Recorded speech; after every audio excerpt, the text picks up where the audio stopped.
नमस्कार दोस्तों, मैं सूर्य प्रकाश शिक्षालय के मंच पे आप लोगों का स्वागत करता हूं। और दैनिक घटना चक्र के सीरीज में आज 30 सितंबर के महत्वपूर्ण घटनाओं को लेकर मैं उपस्थित हुआ हूं। तो आज 30 सितंबर के महत्वपूर्ण घटनाओं या समसामयिकी का विश्लेषण आज हम लोग करेंगे, जो कि प्रश्न उत्तर प्रारूप में है, आप लोग जानते ही हैं।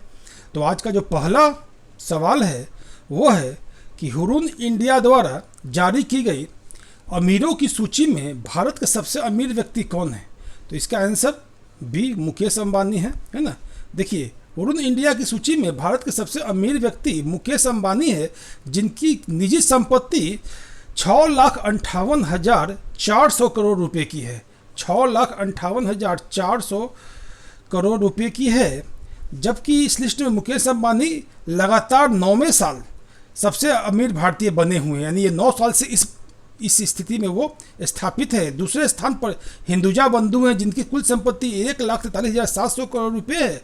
तीसरे स्थान पर एचसीएल के संस्थापक शिव नाडर हैं, जिनकी संपत्ति 1,41,700 करोड़ रुपए है ना।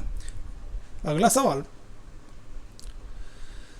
कि भारत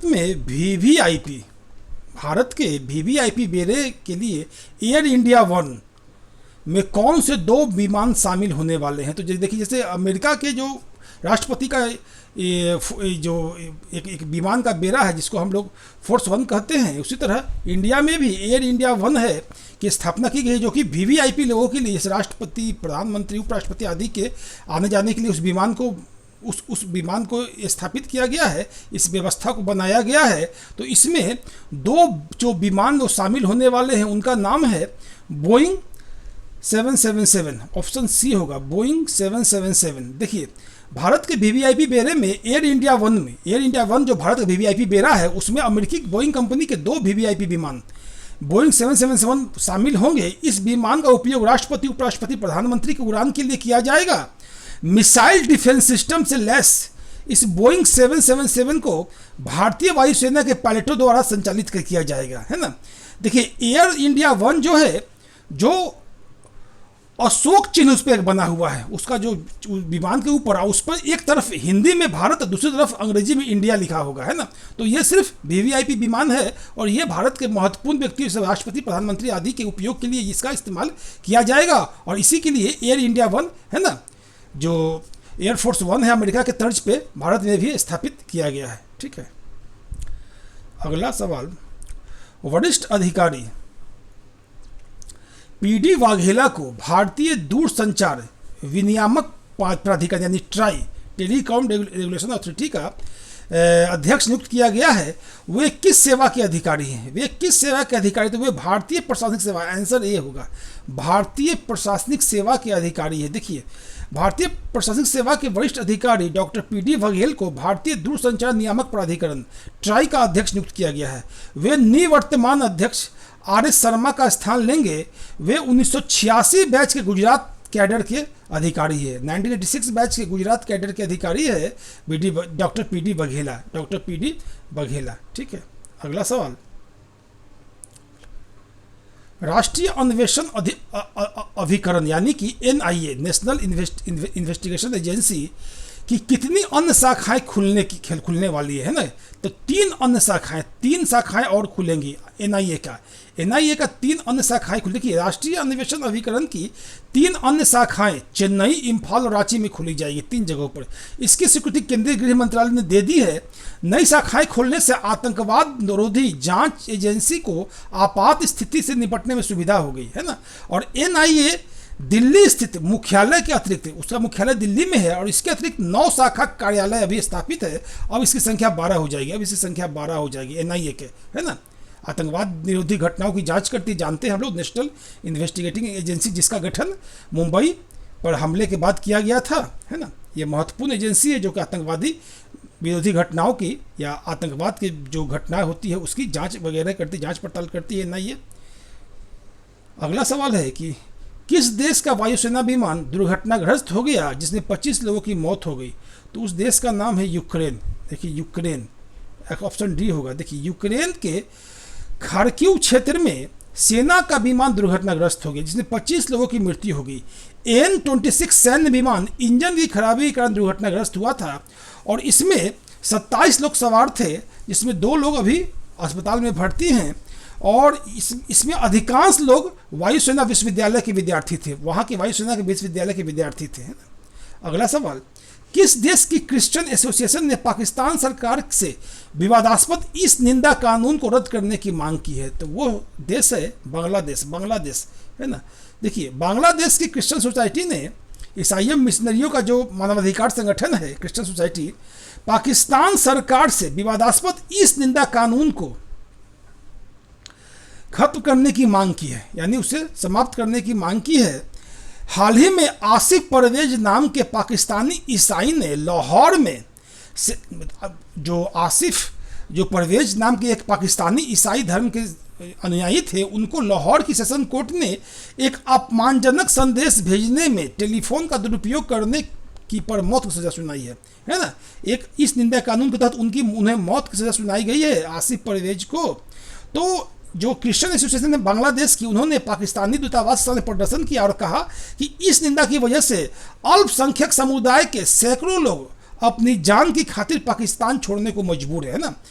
हम लोग जानते हैं कि पाकिस्तान में काफ़ी ज़्यादा धर्म के आधार पर विभेद किया जाता है ना, और खासकर उसमें हिंदू, ईसाई, सिख आदि के साथ काफ़ी दोयम दर्जे का व्यवहार किया जाता है और इस निंदा कानून का काफ़ी दुरुपयोग वहाँ होता है।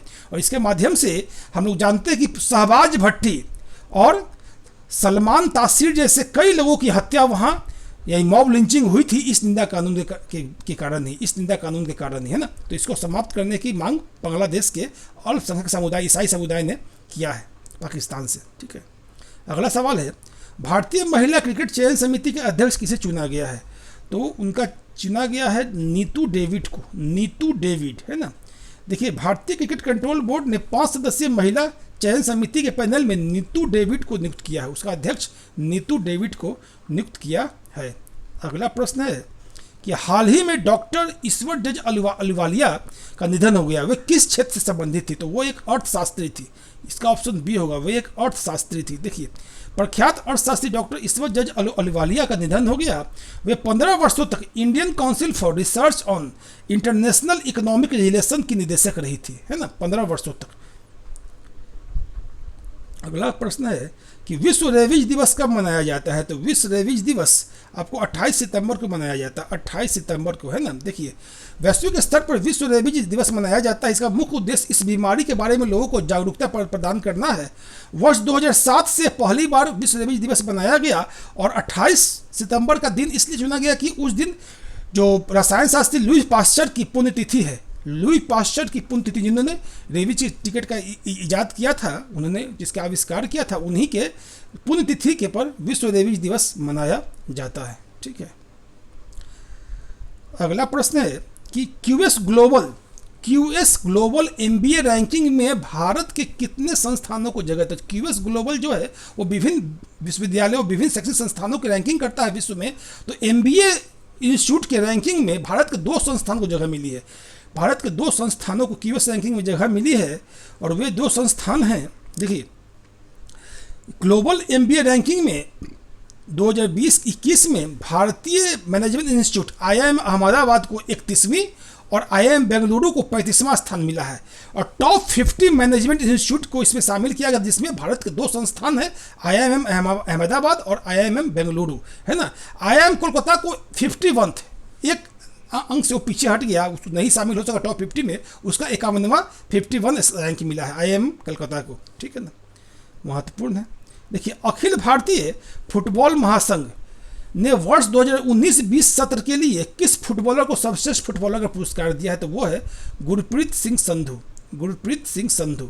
देखिए, AIFF ने भारतीय गोलकीपर गुरप्रीत सिंह संधू को 2019-20 सत्र के लिए सर्वश्रेष्ठ फुटबॉलर का पुरस्कार प्रदान किया।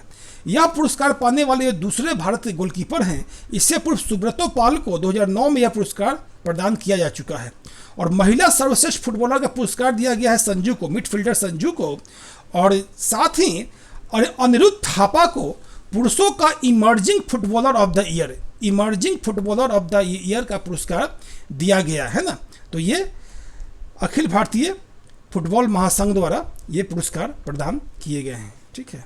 अगला प्रश्न है, नोबेल पुरस्कार विजेताओं की राशि में कितने प्रतिशत की बढ़ोतरी की गई है? तो नोबेल पुरस्कार की राशि में 11.11%, ऑप्शन सी होगा, 1% की वृद्धि की गई है। देखिए, नोबेल पुरस्कार विजेताओं की राशि में 11.11% की वृद्धि की गई है। पहले यह राशि इस विजेताओं को 90 लाख स्वीडिश क्राउन दिया जाता था, 90 लाख स्वीडिश क्रोनर दिया जाता था, जिसे बढ़ा करके अब 1 करोड़ स्वीडिश क्रोनर कर दिया गया, 1 करोड़ स्वीडिश क्रोनर कर दिया गया है। और इसका जो भारतीय रुपये के मूल्य में लगभग 8.14 करोड़ रुपये होगा, 8.14 करोड़ रुपये इसका मूल्य होगा, है ना, स्वीडिश क्रोनर का। ठीक है, अगला सवाल है कि किस टेलीकॉम कंपनी ने लगभग 20,000 करोड़ के रेट्रोस्पेक्टिव टैक्स विवाद में जीत हासिल की है?